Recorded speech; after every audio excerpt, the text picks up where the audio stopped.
So hello everyone, कैसे हैं आप लोग। I hope you are doing well in your life. तो मैं हूं Sahid Hasan of Samara State Medical University of second year student. तो आज मैं बताने वाला हूं कि आपको पीसीसी के बारे में कि पीसीसी क्या होता है। और काफी दिनों से मैं बोल रहा कि वीडियो में लाऊंगा सॉरी फॉर दैट कि इतना लेट से आ रहा, बट आज मैं फाइनली बताने वाला हूं और अपना एक्सपीरियंस आप लोगों को शेयर करने वाला हूं कि पीसीसी मेरा जर्नी कैसा रहा था और पीसीसी होता क्या और पीसीसी को अप्लाई कैसे किया जाता है। तो वीडियो को टॉपिक पे आते हैं। पहला, व्हाट इज पीसीसी। तो पीसीसी होता क्या है। तो देखो, पीसीसी पुलिस क्लियरेंस सर्टिफिकेट। पहली चीज, ये पुलिस क्लियरेंस सर्टिफिकेट जो होता है वो आपको पासपोर्ट के टाइम में भी याद होगा कि पासपोर्ट के टाइम में भी आप किए ही होंगे। आपका पासपोर्ट का टाइम में क्या होता है कि आपको विजिट करना पड़ता है आपका पुलिस स्टेशन जो आपका नियर बाई में है, और इवन जो आपका पुलिस स्टेशन जिस क्षेत्र के अंदर आता है जुरिडिक्शन में उसमें जाना पड़ता है।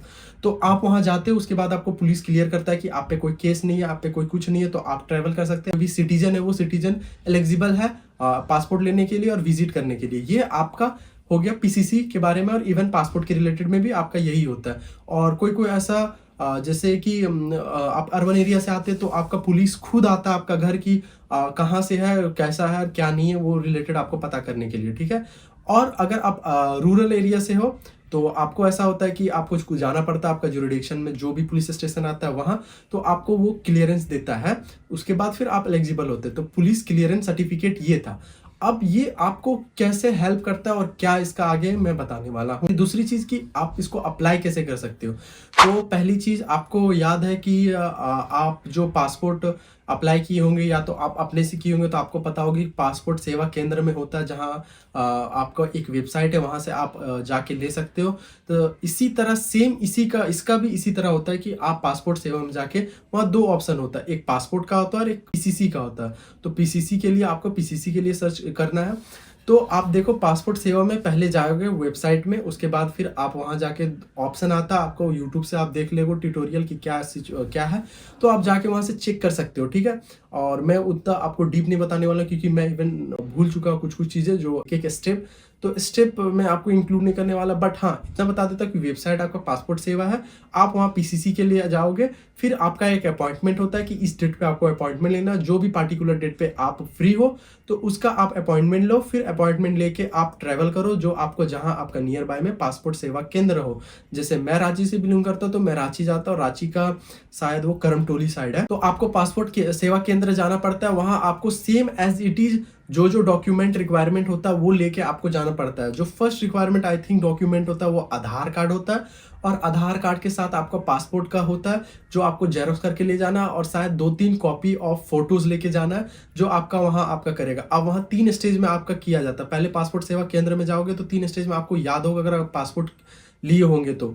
और पासपोर्ट, अगर ये वीडियो जो है वो फर्स्ट ईयर स्टूडेंट के लिए जो न्यू कमर जो आने वाले वो भी, और सेकेंड ईयर के स्टूडेंट और इवन जो भी ईयर में वो लेने के लिए आपका काफी सारा पैसा बचने वाला है। अराउंड अगर देखें तो 1,20,000 के अराउंड आपका पैसा बचेगा इसमें। तो आप ट्राई करो कि फर्स्ट से ही करो, फर्स्ट न्यू कमर्स जो आ रहे हैं वो ऐसा करो, ठीक है।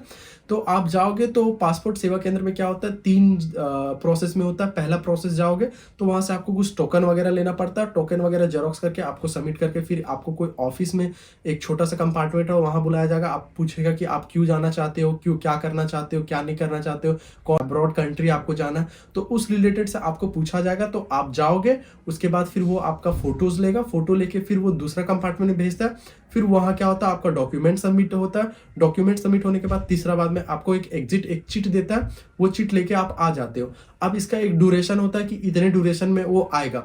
जैसे मैं अपना पार्टिकुलर बात करूं तो अराउंड मेरा 1 मंथ लग गया था। बट मैं जैसे कि मैं मेरा विलेज जो है वो आपका झारखंड में है, झारखंड को गिरिडीह डिस्ट्रिक्ट में, जो कि वो थोड़ा हल्का रूरल एरिया आता है। तो वहां से क्या होता है, मेरा वहीं का डोमिसाइल वगैरह तो मेरा वहीं आया था, तो वहां अराउंड 1 मंथ लग गया था। बट अगर आप कोई अर्बन एरिया से जो बड़ा सिटी से हो तो आपका उतना टाइम नहीं लगेगा, आपका 10 to 15 डेज में आपका आ जाएगा। तो ट्राई करो कि अगर आप सेकेंड ईयर का स्टूडेंट हो तो आप जैसे ही जा रहे हो तो वैसे ही अप्लाई करो, और जो कि सेकेंड या third fourth year fifth year जो भी स्टूडेंट है वो जैसे आपका छुट्टी में जा रहे हो वैसे ही अप्लाई कर दो। और अगर आप स्टूडेंट न्यू कमर हो तो आप अप्लाई करो जब पासपोर्ट के साथ ही, तो आपका क्या होगा, दोनों क्लियर हो जाएगा। अब देखो, इसका वैलिडिटी का भी अलग अलग सिचुएशन, अगर हम इंडिया में देखते हैं तो इसका 5 महीना का शायद वैलिडिटी होता है, और अगर हम रशिया में देखते हैं तो विद इन 3 मंथ के अंदर में आपको ये करना पड़ता है, या वरना आपका फेल हो जाता है, वैलिडिटी आपका खत्म हो जाता है। तो आपका 15 या 20 दिन के बाद वो आपका पीसीसी आ जाएगा आपके पोस्ट ऑफिस में या तो फिर आपके घर में। तो घर में आप जाके उसको फिर एपोस्टाइल करवाना पड़ता है। एपोस्टाइल शायद दिल्ली से कराना पड़ता है। दिल्ली में कोई शायद लोकसभा या राज्यसभा, आई डोंट नो कि क्या है। हम कोई कैफे में कोई दोस्त को दिए थे, वो दोस्त मेरा एपोस्टाइल करवा के दे दिया था। एपोस्टाइल क्या होता है? एपोस्टाइल आपका वो होता है कि आपको क्लियरेंस मिल जाए इंडियन गवर्नमेंट का कि ये जो कार्ड है ये ऑथेंटिक है और यहीं से ये इंडिया से ही आपका बना है, उसको बोलते हैं एपोस्टाइल। तो एपोस्टाइल में आपका अराउंड 15 to 1700 लेता है। वो आपको डिपेंड कर रहा है आप किससे करा रहे हो। एक पैसे और रुपये की बात नहीं किया कि कितना रुपया लगता है। तो आप जब फर्स्ट अप्लाई करते हो इस पासपोर्ट सेवा 100 INR तक लेता है। और अगर आप किसी कैफे में जाके करवाओगे तो वो आपका कुछ चार्ज लेके 700-800 में करवा देगा। बट मैं प्रीफर करूंगा आप लोगों की खुद से करो, आसान है, कुछ इसमें झोल झालापा नहीं है। और आपका ये पहला जब अप्लाई करोगे तब अपॉइंटमेंट के लिए, और दूसरा चीज जब आप अप्लाई करोगे एपोस्टाइल के लिए तो वो हमको पता नहीं, मैंने किसी से करवाया था तो वो अराउंड 1700 रूबल लिया था। अब इसका पता नहीं। अब इसमें आपको क्या होता है कि जो आपका पीसीसी जो आता है, पुलिस क्लियरेंस सर्टिफिकेट, वो कुछ ऐसा मेरा सबमिट हो गया, सॉरी कि आप लोगों को मैं नहीं दिखा सका, बट अगर रहता तो दिखा देते। तो वो आपका ऐसा होता है कि आपका एक A4 शीट में होता है, उसमें आपका सिग्नेचर वगैरह होता है और आपको क्लियरेंस देता है कि हाँ आपका कोई केस वगैरह नहीं है वगैरह चीज़ें। तो वो आपको एपोस्टाइल करवाने के लिए कोई एड्रेस हो जाओगे, और अगर नहीं आपका कोई दिल्ली में अगर दोस्त वगैरह है तो उससे आप करवा लो, वो आपके लिए ईजी होगा। और अगर आपका ऐसा नहीं है तो आप उसको क्या करो कि आप सर्च करो कि एपोस्टाइल कहाँ होता है और वहाँ से आप एड्रेस लो, एड्रेस लेने करवा दो। बट प्रीफर करो कि आप इसको कैफे से कराओ। तो आपका अराउंड 15 डेज और टाइम लेता आपको आने में, आपको ले जाने में, क्योंकि आपको पता है कि अगर आप DTDS से करवाते हैं तो फिर वो टाइम लेता ही है। तो या स्पीड पोस्ट से, तो आप ट्राई करो कि हाँ जल्दी जाके, अगर आप दिल्ली से हो तो बहुत जल्दी हो जाता है, आपको टेंशन नहीं लेना। और अगर आपको DT से हो तो थोड़ा टाइम लेता है। तो एपोस्टाइल डॉक्यूमेंट कराने के बाद आपका ये हो गया कि आप क्लियर हो गए हो। अब देखो क्या होता। अब वीडियो में पहले मैंने इसलिए बोला था कि आपको पहले इसलिए कराना चाहिए क्योंकि ये ड्यूरेशन आपका लेंदी होता है। 15 से 20 दिन आपका आने में आ जाता है एपोस्टाइल, फिर इवन एपोस्टाइल कराने के लिए 15 से 20 दिन, तो अराउंड 40 to 45 डेज आपका होता है। अगर मेरा सिचुएशन बोले तो मैंने ऐसा करवाया था कि मेरा जिस दिन ट्रेन दिल्ली के लिए था उसी दिन मेरा एपोस्टाइल के लिए मेरा ये पोस्ट ऑफिस से आया था। फिर मैंने कोई दोस्त को दिया था, वो फिर मेरा रशिया लेके आया था। उसके बाद फिर अगर आप ये सब आपका क्लियरेंस हो जाता है तो आप रशिया लेके आते हो।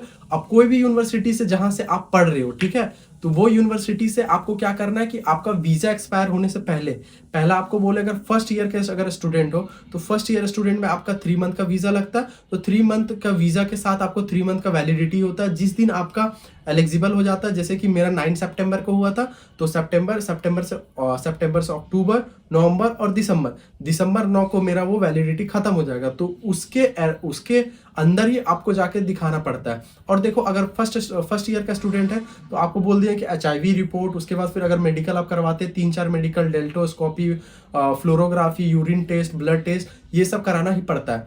अब ये हो गया आपका। अब ये कराने के बाद आप क्या जो मेडिकल रिपोर्ट होता है जो 2nd year, 3rd year, 4th year ये पहले ही करा लेता, तो उसका वैलिडिटी से पहले ही आपको ये करवाना होगा ताकि आपका वो एक्सपायर ना हो और ये साथ में आपका मेंटेन हो जाए। तो आपको क्या करना है, 2 चीज पे ध्यान देना। 2 चीज पे क्या? पहला कि वैलिडिटी आपका पासपोर्ट और वीजा का एक्सपायर कब हो रहा है, और दूसरी चीज आपका जो डॉक्यूमेंट हो गया, जैसे कि पीसीसी हो गया, वो आपको पता है कि उसका जो जिस दिन होता है उसी दिन उसका लग जाता है। उसके बाद फिर तीसरा एक चीज और है, सॉरी उसको भूल गया उसको बोलने, तो तीसरा ये चीज है जो मेडिकल रिपोर्ट है वो आपका एक्सपायर कब हो रहा है, तो उसके अराउंड में ही आपको देना पड़ता है, वो डॉक्यूमेंट सबमिट करना पड़ता है। अब डॉक्यूमेंट सबमिट करने के लिए कहाँ जाना पड़ता है? डॉक्यूमेंट जो होता है वो आपको उसको बोला जाता है RPBO या तो TRC। RPB और TRC क्या करता है, ये आपको टेम्परेरी रेसिडेंसी देता है, जो कि आपका जितना भी रेस्ट 4 या 5 ईयर का जितना भी बचा हुआ, मेरा पासपोर्ट दिखा नहीं सकते क्योंकि हाँ वो थोड़ा कॉन्फिडेंशियल होता है, तो वो उस अराउंड में मेरा 32 तक लग गया और रजिस्ट्रेशन का। उसके बाद फिर जो 31 तक, मानो 30 तक लगा है मेरा पासपोर्ट पे टेम्परेरी रेसिडेंसी का। तो ये हो जाता है कि आपको रेसिडेंसी टेम्परेरी मिल जाता है। तो इससे क्या होता है, RPBO मतलब ये हो गया। अब ये आपको डॉक्यूमेंट ले जा करके सबमिट करना पड़ता है। आपको कहाँ? आपको सबमिट करता है इमिग्रेशन ऑफिस। अब इमिग्रेशन ऑफिस से पहले आपको दो चीज और करवाना पड़ता है। पहला चीज, जो भी यूनिवर्सिटी से आप पढ़ रहे हो उस यूनिवर्सिटी का आपको डॉक्यूमेंट, और इवन जो वहाँ से आप जो भी रीजन से बिलोंग कर रहे हैं, जैसे मैं समारा का हूँ तो समारा रीजन से मैंने जितने भी रेगुलेशंस है वो मैंने जाके डीन ऑफिस से जाके कलेक्ट किया कि ये सब डॉक्यूमेंट है, जो कि इतना हो जाता है लगभग, आप अगर कॉपी करवाते हो तो इतने सारे पेजेस को आपको कॉपी कराना पड़ता है। उसके बाद फिर आपका मेडिकल रिपोर्ट चाहिए, उसके बाद फिर आपका ग्रीन कार्ड का जेरोक्स चाहिए, पासपोर्ट का जेरोक्स चाहिए, उसके बाद फिर आपका ये ट्रांसलेशन चाहिए। ट्रांसलेशन आपको पता है कि ट्रांसलेशन वीजा का भी होता है और पासपोर्ट का भी होता है, तो दोनों करवाना पड़ता है, तो दोनों जाके फिर सबमिट होता है। फिर इतने सारे डॉक्यूमेंट अगर फिर ले जाने के बाद फिर आप इमिग्रेशन ऑफिस जाते हो। इमिग्रेशन ऑफिस के बाद में आपको 2-3 डॉक्यूमेंट और रिक्वायर होता है। पहला डॉक्यूमेंट फॉर्म का, और दूसरा डॉक्यूमेंट जो तुम्हारे डीन ऑफिस से देता है एक स्टंप कि हाँ ये तुम्हारा जितना भी चीज़ है वो आपका कंप्लीट हो गया। ये स्टंप देने के बाद आपको जाके वहाँ सबमिट करना पड़ता है। इमिग्रेशन ऑफिस में ऐसा होता है कि इमिग्रेशन ऑफिस में काफ़ी सारे ऐसे सब जन होते हैं कि लगे रहते हैं, उसमें से 15 से 20 जन का एक दिन में होता है। और वो अगर मैं समारा का बात करता हूँ तो समारा में 2 ही दिन खुला रहता है, एक ट्यूसडे और एक थर्सडे, तो इस दोनों के बीच में आपको देना पड़ता है। सबमिट करेगा तो विद इन 45 to 50 डेज में आपका आ जाता है टेम्परेरी रेसिडेंसी, जो आपको पासपोर्ट ले जाके देना पड़ता है, और वो आपको एक और प्रोसेस होता है, उसको सिचुएशन करने के बाद आपको हो जाता है। तो हाँ, ये काफ़ी लेंदी प्रोसेस और काफ़ी डिफिकल्टी प्रोसेस है। अगर आपका कोई गाइड ना हो तो काफ़ी डिफिकल्ट होता है करने में, और इवन हमको भी डिफिकल्ट हुआ था। बट जब एक टाइम आप कर लेते हो तो उतना डिफिकल्ट नहीं होता है। तो इसलिए ट्राई करो कि आप किसी अननोन इंसान जो जान रहा है उसके साथ करो, ताकि कोई डॉक्यूमेंट आपको ना हो। अब देखो, इतना सारा लेंदी प्रोसेस है तो काफ़ी सारे ऐसे बेनिफिट्स भी तो होना चाहिए। तो पहला बेनिफिट्स ये होता है कि जो आप हर साल आके जो मेडिकल करवाते हो वो आपको नहीं करवाना पड़ेगा, और उसका कितना पड़ जाता है आपका 20,000 रुपल आपको 6 साल तक, समझ रहे हो, वो आपको नहीं कराना पड़ेगा। और दूसरा, वीजा एक्सटेंशन का आपका टेंशन नहीं है। हर साल अगर आप जाते हो वीजा एक्सटेंशन के लिए कि मेरा एक्सपायर अब होने वाला, काफ़ी सारे ऐसे पैनिक होता है, फिर करते हैं स्टूडेंट, तो काफ़ी सारे ऐसे सिचुएशन होते हैं। इवन जिसका नहीं होता उसको इंडिया फिर जाके फिर से वीजा लगा के फिर से होना पड़ता है। तो ये सिचुएशन नहीं आता है, ये आपको टेम्पररी रेसिडेंसी 5 साल का दे देता है। तो अराउंड आपका एक में 21 से 22,000 हर ईयर आपका बचता है। तो 6 साल में अगर आप देखोगे तो 1,20,000 अराउंड आपका बचता है।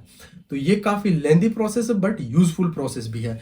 मैं एक समरी में एक बार और बता देना चाहता हूँ कि क्या होता है। आप इंडिया तक समझ चुके हो, और आई थिंक कि मैंने जो रशिया के बाद जो वीडियो बनाया, रशिया के आने के बाद क्या करना है वो थोड़ा हल्का मिक्सअप कर दिया। तो एक क्लियर वे में बोलते हैं कि पहला चीज़ आपको क्या करना है, आपको 4 फोटो उठाना पड़ता है पासपोर्ट साइज का। फिर डीन ऑफिस जाओगे, डीन ऑफिस से बोलना है कि आरपीपीओ का जो हमको कराना है डॉक्यूमेंट, वहाँ से हमको जितना भी तरह का डॉक्यूमेंट है वो हमको दे दो, वो स्टम्प करके दे देगा। और तीसरी चीज़ आपको जो ग्रीन कार्ड है वो, चौथी चीज़ ट्रांसलेशन आपका होना चाहिए दोनों वीज़ा और पासपोर्ट का, और पांचवी चीज़, और ये सब का सब जेरोक्स करा करके और मेडिकल रिपोर्ट करके ये आपको जाना है इमिग्रेशन ऑफिस। इमिग्रेशन ऑफिस में आपका मेरा 2,000 अराउंड कटा था, 2,000 कट के उसके बाद फिर उसको सबमिट कर देना है। वो आपको बता देगा कि कितना दिन में क्या होना है।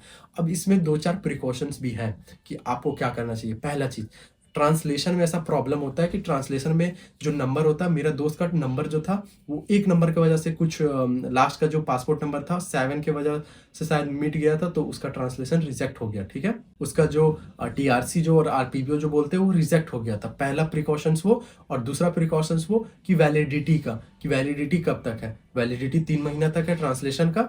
और आपका वीज़ा जो होना चाहिए, वीज़ा से पहले ही आपको अप्लाई करना चाहिए। अब जैसे कि मेरा सिचुएशन क्या हुआ था कि मेरा जो एक्सपायर होने वाला था वो एक्सपायर होने वाला था नवंबर में, और मेरा जो आने वाला था वही नवंबर का 22 को और 21 को अराउंड मेरा आने वाला था। तो मैं रिस्क नहीं लिया, इसलिए मैंने 1 साल का और एक्सटेंड करवा लिया डीन ऑफिस से जाके। उसके बाद फिर मैंने जाके टीआरसी वाला अप्लाई किया था ताकि कोई दिक्कत ना हो और हमको इंडिया जाने का ये नहीं हो। तो आपको प्रिकॉशंस भी लेना है।